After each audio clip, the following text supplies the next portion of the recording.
Me diz uma coisa, você usa o Waze? Eu uso, muito.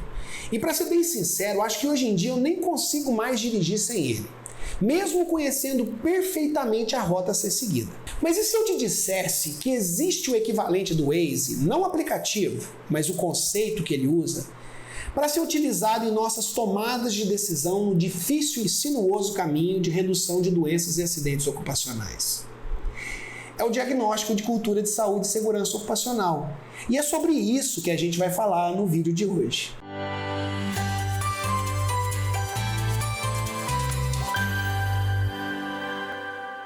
Salve, salve, meus prezados e prezadas prevencionistas! Tudo sob controle aí na sua área? Sejam muito bem-vindos ao canal Seguramente. Eu sou o Murilo Andrade, engenheiro de segurança do trabalho por formação e engenheiro de gente por convicção. Bom, quem viveu o período pré-Waze se lembra muito bem da dificuldade de dirigir em cidades e rodovias desconhecidas. Errar um trajeto era coisa comum. Algumas vezes não havia sinalização adequada ou o mato do acostamento cobria as placas indicativas. Outras, simplesmente perdíamos a saída de uma rodovia ou haviam obras que impediam a passagem. Aí, o jeito era consultar o mapa de papel daqueles que eram vendidos em semáforos ou bancas de jornais. O problema era tão sistêmico que a revista Quatro Rodas lançava anualmente, eu nem sei se ainda lança, um guia contendo mapas de rodovias e ruas das principais cidades. E se você não tivesse um desses à mão, o jeito era perguntar para alguém ou no posto Ipiranga. Mas, brincadeiras à parte, o fato é que inicialmente os aparelhos de GPS para veículos e mais tarde aplicativos como Waze mudaram para melhorar a nossa experiência de dirigir, pois temos como planejar com mais clareza e precisão o nosso trajeto, sabendo qual rota tomar, dificuldades e perigos pelo caminho e até aonde parar para abastecer. Mas existe um porém. Apesar de toda a tecnologia e comodidade, o Waze ou qualquer outro aplicativo não consegue te apresentar uma rota se o aplicativo não souber a sua localização inicial. Se você desligar a localização do seu celular e digitar algum endereço de destino, o aplicativo perde a sua funcionalidade.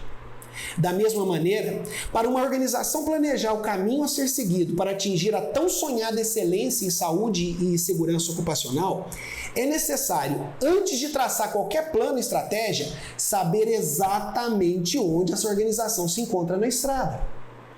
A transformação da cultura de saúde e segurança do trabalho em uma organização de reativa, que reage aos acidentes ocorridos, para uma organização preventiva, que age de maneira proativa na prevenção, inicia-se com um diagnóstico que seja capaz de mostrar os pontos fortes, oportunidades de melhoria, ajustes e soluções necessárias para a cultura existente. A cultura de segurança está relacionada com 3 aspectos: as percepções e atitudes, os comportamentos e ações e o sistema de gestão de segurança e saúde no trabalho. As atitudes e percepções são como as pessoas sentem a organização e estão relacionadas com o indivíduo. Os comportamentos e as ações são o que as pessoas fazem na organização e estão relacionadas com o trabalho. E o sistema de gestão da segurança é constituído pelas políticas, procedimentos, sistemas de controle, fluxo de informação e etc., que tudo está relacionado à organização. Muito bem, eu entendi o que é cultura de segurança do trabalho. O que eu quero saber é se tem algum jeito específico de fazer o tal do diagnóstico.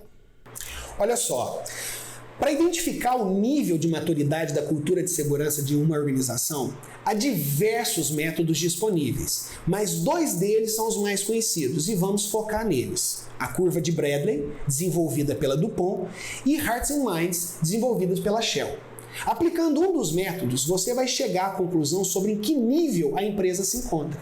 Se é reativo, dependente, independente ou interdependente, se for curva de Bradley, ou se a empresa é patológica, reativa, calculativa, proativa ou generativa, se usar a metodologia Hearts and Minds. A diferença imediata que se percebe é que a metodologia Hearts and Minds apresenta a maturidade da cultura de segurança em 5 níveis, enquanto a curva de Bradley trabalha com 4 níveis. Vixe, cada um dá um nome diferente para cada estágio. Como é que eu vou saber qual dos dois está certo? Olha, eu te respondo com outra pergunta. Se eu mudar a unidade de medida de distância no Waze ou Google Maps de quilômetro para milhas, você vai chegar ao destino desejado da mesma forma? É claro que vai. Com o diagnóstico de cultura de segurança, acontece a mesma coisa. Você pode usar a curva de Bradley ou Hearts and Minds, tanto faz. Os dois métodos devem, obrigatoriamente, dar o mesmo resultado, apesar de nomes ou rótulos diferentes. O que importa é o que significa o resultado que você obteve. A cultura de segurança da sua organização não mudará em função do método que você escolheu para fazer o diagnóstico. Dessa forma, o que importa não é o nome que cada metodologia dá aos estágios de maturidade e cultura de segurança do trabalho, mas os conceitos que eles carregam. Através deles, você deve ser capaz de entender, primeiro, como é a colaboração entre os trabalhadores e entre as equipes nos temas de SSO. Qual a atitude dos líderes quando encontram algum desvio ou uma situação insegura? Como acontece o aprendizado organizacional? Como está a percepção e a competência frente ao risco dos trabalhadores? A aderência aos padrões de segurança? Como que está o apoio da liderança e da organização? E muitos outros aspectos. Olha só, mas isso é apenas metade do caminho. Após você ter consciência, atenção, eu disse consciência e não ciência, do que caracteriza o estágio de maturidade de cultura atual da sua organização, é preciso que se avalie de maneira aprofundada para conseguir determinar até onde se consegue chegar com os recursos que a equipe de segurança tem em mãos. É preciso visualizar o momento atual e o objetivo futuro e definir exatamente o que e quando deve ser trabalhado. Será que agora é o momento de desenvolver a percepção de risco? Ou de implementar a observação e abordagem comportamental? Ou de desenvolver os líderes? Ou revisar a prática de permissão de trabalho? Ou mudar o processo de gestão de terceiros? Ou fazer uma campanha de conscientização? Ou remodelar o processo de bloqueio de energias perigosas? Ou mudar a descrição dos papéis e responsabilidades dos líderes? Ou remodelar o DDS? Enfim, essas prioridades somente poderão ser definidas quando todo o time de prevencionistas entender claramente o que significa aquele nível de cultura de segurança que foi diagnosticado. Aqui na empresa, a gente faz um investimento danado na melhoria de infraestrutura, compra de EPI, treinamento caro e elaboração de vários programas aí do sistema de gestão, tipo PPRA, PCMAT, PCMSO, PGR. E os acidentes até diminuíram bastante em vista do que acontecia no passado. Mas a gente está com uma dificuldade de continuar essa redução. Parece que a gente chegou num ponto e atolou no barro. A gente não está conseguindo seguir em frente. Olha, na maioria das vezes, as empresas brasileiras ficam demasiadamente focadas no PPRA, PCMAT, PGR, etc. Olha, por favor, não me entenda mal. É claro que esses programas são super importantes e precisam estar muitíssimo bem estruturados e implantados.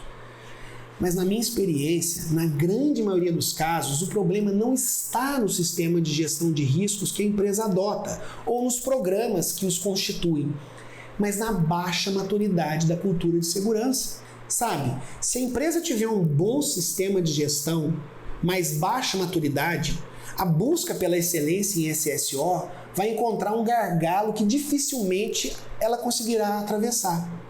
Nós, prevencionistas, precisamos ter em mente que a cultura de segurança é a parte humana do sistema de gestão de uma empresa. E quanto mais baixa for a maturidade da cultura de segurança dessa empresa, mais difícil vai ser transformar o planejamento em ações que sejam genuinamente efetivas. Olha, você quer alguns exemplos? Eu vou dar alguns exemplos de frases que eu já ouvi e que talvez até você já tenha dito em algum momento. Os trabalhadores não aplicam o checklist de uso de verdade, apenas preenchem o formulário. Ou, os procedimentos são seguidos corretamente no turno administrativo, das 8 às 17. Mas nos turnos noturnos e nos finais de semana a situação é bem diferente. A liderança faz o Gemba correndo nos últimos dias do mês apenas para cumprir meta. Existem 2 padrões de SSO na empresa, um para equipes operacionais e outro para as equipes administrativas. Você está me cobrando o uso de EPIs, mas quando o gerente aparece na área sem capacete, ninguém fala nada. Ou nós temos um sistema de gestão moderno e bem estruturado. O problema são as pessoas. Gente, essas situações acontecem quando há baixa maturidade na cultura de segurança. Se alguma coisa vai contra a cultura de segurança de um grupo, essa coisa simplesmente não prospera. Olha, a gente nem precisa olhar somente para as empresas para perceber isso. Basta a gente observar com atenção a reação e o comportamento dos brasileiros diante das orientações de distanciamento social e o uso correto de máscaras para proteção contra a Covid-19. Sabe, tem uma frase do Peter Drucker que ilustra muito bem o que eu quero dizer. Ele diz: a cultura come a estratégia no café da manhã. No nosso caso, a gente poderia até parafrasear: a cultura come o sistema de gestão de riscos no café da manhã. Vamos usar como exemplo um tripé, certo? Um tripé, ele precisa de 3 pontos de apoio, tá certo? Então vamos pensar a prevenção como se fosse esse tripé. Imagina que esse pedaço, essa parte, essa perna, seria as soluções de engenharia. Nós estamos falando, por exemplo, de adequações de infraestrutura, nós estamos falando de EPIs, nós estamos falando de sistemas de proteção coletiva. Tá? A segunda perna seria o sistema de gestão. O que normalmente a gente percebe que acontece nas empresas? Há um empenho muito grande, um esforço muito grande para desenvolver as ações de engenharia e infraestrutura e o sistema de gestão. E o pessoal esquece da parte comportamental, da parte humana, do ser humano. Então essas ações, como as ações voltadas para o ser humano, elas não são colocadas em prática da mesma forma e com a mesma intensidade que as demais, esse tripé fica manco. Ela não se desenvolve da mesma maneira. Então é por isso que a gente acaba conseguindo perceber que até determinado ponto o índice de acidentes começa a se reduzir, mas depois ele para. Por quê? Porque sem a ação do ser humano, sem a conscientização, sem a participação dos trabalhadores, o sistema de gestão e as ações de engenharia, elas não estão completas. O que é o ideal? O ideal é que, entendendo em qual estágio de cultura a sua empresa se encontra, você saiba estruturar ações que vão desenvolver também o comportamento e a atitude do ser humano. E aí sim, desenvolvendo essas ações por igual, elas acabam tendo o mesmo tamanho, certo? O mesmo nível de desenvolvimento, e aí a gente pode trabalhar a abrangência. Por quê? Quanto mais abrangente forem as ações, ou seja, quanto mais abrangente elas forem, mais difícil é de haver uma queda nesse tripé. O cuidado ativo, o comportamento seguro, a disciplina operacional, o sentimento de dono e muitas outras competências relacionadas à gestão de segurança que a gente busca desenvolver nos nossos colaboradores podem sim fazer muito pelas nossas organizações, sem dúvida alguma. Mas a gente precisa saber muito bem como usar e quando usar cada estratégia. E para isso, conhecer o estágio de maturidade da cultura de segurança da nossa empresa e compreender as características que ela possui é absolutamente crucial para o sucesso dos nossos esforços. Por isso, até no GRO e no PGR, é importante que logo de imediato fazer uma avaliação, pelo menos superficial, da maturidade de segurança da empresa. Isso para saber até que ponto você vai conseguir implementar as ações do GRO e qual que será a velocidade de implementação. Entendi. E me diz uma coisa aí, quanto tempo demora para uma empresa chegar no nível top mesmo de maturidade e cultura? Infelizmente, é impossível oferecer uma receita pronta, um pacote fechado, uma bula de como usar. Cada ser humano é único e, da mesma forma, cada organização também é única, por mais que alguns problemas pareçam e sejam semelhantes. Todas as empresas têm os mesmos problemas, mas cada uma lida de uma forma distinta com eles. Cada líder ou liderado desperta para esse momento de lucidez sobre a importância de cuidar da integridade física e mental das pessoas no seu próprio tempo. Olha, a gente precisa entender que por mais competente que seja a parteira ou o obstetra, eles não conseguem fazer o parto em uma mulher que não esteja grávida. É indispensável que não apenas nós, prevencionistas, mas também toda a nossa equipe e demais integrantes da empresa tenhamos em mente que a evolução da maturidade de cultura de segurança é um processo e não um produto com entrega imediata. Ah, bacana! Então dá aquela recapitulada nisso tudo que você falou aí agora. Beleza, vamos lá. Primeiro, a prevenção é como um tripé, composto por ações de engenharia, sistema de gestão de riscos e cultura de segurança.